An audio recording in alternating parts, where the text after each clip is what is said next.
अथ दिव्य कवचम।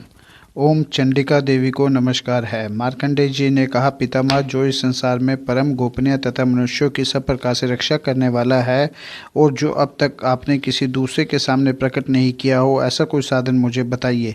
ब्रह्मा जी बोले, ब्राह्मण, ऐसा साधन तो एक देवी का कवच ही है, जो गोपनीय से भी परम गोपनीय, पवित्र तथा संपूर्ण प्राणियों का उपकार करने वाला है। हे महामुने, उसे श्रवण करो। देवी की 9 मूर्तियां हैं, जिन्हें नवदुर्गा कहते हैं। उनके पृथक पृथक नाम बतलाए जाते हैं।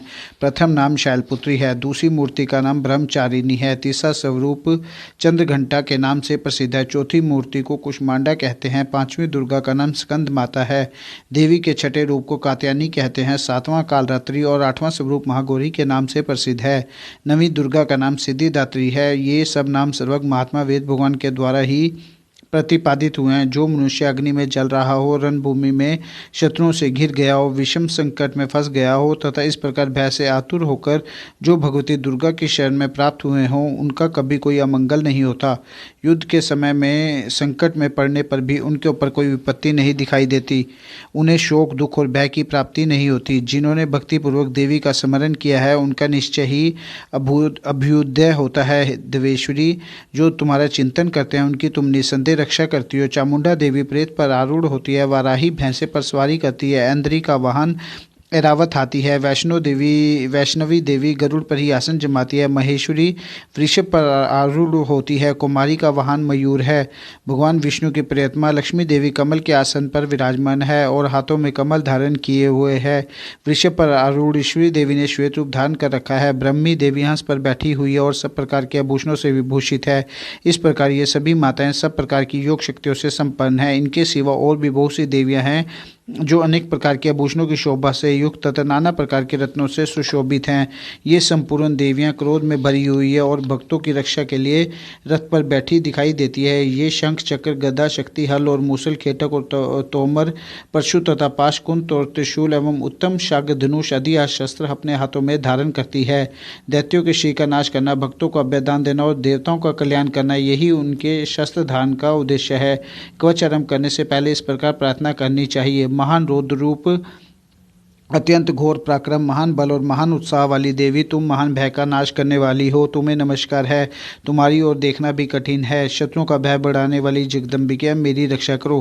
पूर्व दिशा में ऐन्द्री, यंत्र शक्ति, मेरी रक्षा करे। अग्निकोण में अग्नि शक्ति, दक्षिण दिशा में वाराही और नैत्य कोण में खड़क धारिणी, मेरी रक्षा करे। पश्चिम दिशा में वारुणी और व्यव्य कोण में मृग पर सवारी करने वाली देवी, मेरी रक्षा करे।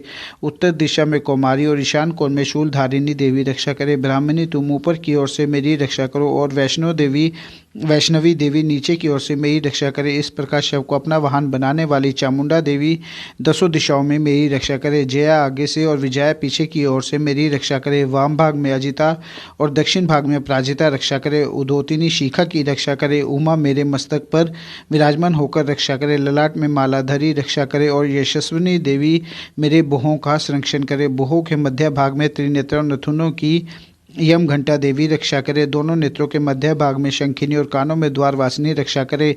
कालिका देवी कपोलों की तथा भगवती शांकरी कानों के मूल भाग की रक्षा करे। नासिका में सुगंधा और ऊपर की ओट में चर्चिका देवी रक्षा करे। नीचे की ओट में अमृतकला तथा जिह्वा में सरस्वती देवी रक्षा करे। कुमारी दांतों की और चंडिका कंठ प्रदेश की रक्षा करे। चित्रघंटा गले की घाटी की और महामाया तालु में रहकर रक्षा करे। कामाक्षी ठोडी की और सर्वमंगला मेरी वाणी की रक्षा करे। भद्रकाली ग्रीवा में और धनुर्धारी पृष्ठवंश मेरुदंड में रहकर रक्षा करे। कंठ के बाहरी भाग में नीलग्रीवा और कंठ की नली में नलकुबरी रक्षा करे। दोनों कंधों में खड़गिनी और मेरी दोनों भुजाओं की व्रजधारिणी रक्षा करे। दोनों हाथों में दंडिनी और उंगलियों में अंबिका रक्षा करे। शूलेश्वरी नखों की रक्षा करे। कुलेश्वरी कुशी पेट में रहकर रक्षा करे। महादेवी दोनों स्तनों की और शोक विनाशिनी देवी मन की रक्षा करे। ललिता देवी हृदय में और शूलधारिणी उदर में रहकर रक्षा करे। नाभि में कामिनी और गुभाग की गुहेश्वरी रक्षा करे। पूतना और कामिका लिंग की और महिषी वहिनी गुदा की रक्षा करे। भगवती कटी भाग में और विंध्य वासिनी घुटनों की रक्षा करे। संपूर्ण कामनाओं को देने वाली महाबला देवी दोनों पिंडलियों की रक्षा करे। नार सिंही दोनों घुटियों की और तेजस्वी देवी दोनों चरणों के पृष्ठ भाग की रक्षा करे। श्री देवी पैरों की उंगलियों में, तल वासिनी पैरों के तलुओं में रहकर रक्षा करे। अपनी दाढ़ों के कारण भयंकर दिखाई देने वाली दृष्टा कराला देवी नखों की और उधर्व केशनी देवी केशों की रक्षा करे। रोमवलियों के छिद्रों में कुबेरी और त्वचा की वागेश्वरी देवी रक्षा करे। करे। पार्वती देवी रक्त, मज्जा, वसा, मांस, हड्डी और मेद की रक्षा करे। आंतों की कालरत्नी और पित्त की मुक्तेश्वरी रक्षा करे। मूलाधार आदि कमल कोशों में पद्मावती देवी और कफ में चूड़ामणि देवी स्थित होकर रक्षा करे। नख के तेज की ज्वालामुखी रक्षा करे, जिसका किसी भी अस्त्र से भेदन नहीं हो सकता। वह अभेदा देवी श्री की समस्त संधियों में रहकर रक्षा करे। ब्राह्मणी आप मेरे वीर्य की रक्षा करे। छातेश्वरी छाया की तथा धर्मधारिणी देवी मेरे अहंकार, मन और बुद्धि की रक्षा करे। हाथ में व्रज धारण करने वाली व्रजहस्ता देवी मेरे प्राण, अपान, व्यान, उदान और समान वायु की रक्षा करे। कल्याण से सुशोभित होने वाली भगवती कल्याण शोभना मेरे प्राण की रक्षा करे। रस, रूप, गंध, शब्द और स्पर्श इन विषयों का अनुभव करते समय योगिनी देवी रक्षा करे। और तथा सत्वगुण, रजोगुण और तमोगुण की रक्षा सदा नारायणी देवी करे। वाराही आयु की रक्षा करे। वैष्णवी धर्म की रक्षा करे। और चक्रिनी चक्र धारण करने वाली देवी यक्ष, कीर्ति, लक्ष्मी, धन तथा विद्या की रक्षा करे। इंद्राणी आप मेरे गोत्र की रक्षा करें। चंडिके तुम मेरे पशुओं की रक्षा करो। महालक्ष्मी पुत्रों की रक्षा करे और भैरवी पत्नी की रक्षा करे। मेरे पद की सुप्ता तथा मारक की क्षेम की रक्षा करे।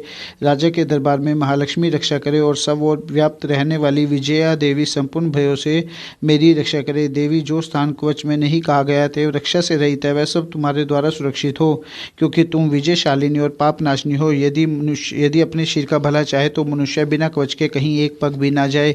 कवच का पाठ करके ही यात्रा करे। कवच के द्वारा सब ओर से सुरक्षित मनुष्य जहाँ जहाँ भी जाता है वहाँ वहाँ उसे धन लाभ होता है तथा संपूर्ण कामनाओं की सिद्धि करने वाली विजय की प्राप्ति होती है। वह जिस जिस अभिष्ट वस्तु का चिंतन करता है उसको निश्चय ही प्राप्त कर लेता है। वह पुरुष इस पृथ्वी पर तुलना रहित महान ऐश्वर्य का भागी होता है। कवच से सुरक्षित मनुष्य निर्भय हो जाता है। युद्ध में उसकी पराजय नहीं होती तथा वह तीनों लोक में पूजनीय होता है। देवी का यह कवच देवताओं के लिए भी दुर्लभ है। जो प्रतिदिन नियम पूर्वक तीनों संध्याओं के समय श्रद्धा के साथ इसका पाठ करता है उसे दैवी कला प्राप्त होती है तथा वह तीनों लोक में कहीं भी पराजित नहीं होता। इतना ही नहीं, वह मृत्यु से रहित हो 100 से भी अधिक वर्षों तक जीवित रहता है।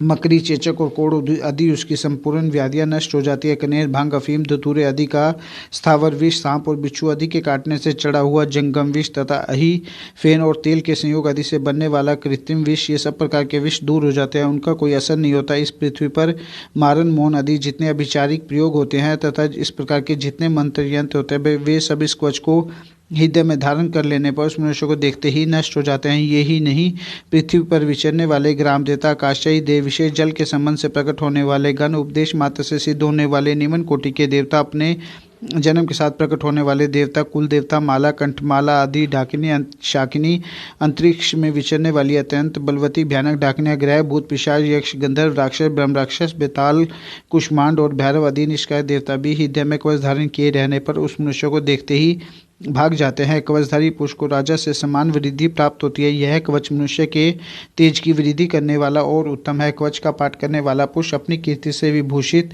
भूतल पर अपने सुयश के साथ साथ वृद्धि को प्राप्त होता है। जो पहले कवच का पाठ करके उसके बाद सप्तशती चंडी का पाठ करता है, उसकी जब तक वन, पर्वत और काननों से यह पृथ्वी टिकी रहती है तब तक यहाँ पुत्र, पौत्र आदि संतान परंपरा बनी रहती है। फिर देह का अंत होने पर वह पुरुष भगवती महामाया के प्रसाद से उस नित्य परम पद को प्राप्त होता है जो देवताओं के लिए भी दुर्लभ है। वह सुंदर दिव्य रूप धारण करता है और कल्याण में शिव के साथ आनंद का भागी होता है। जय हो।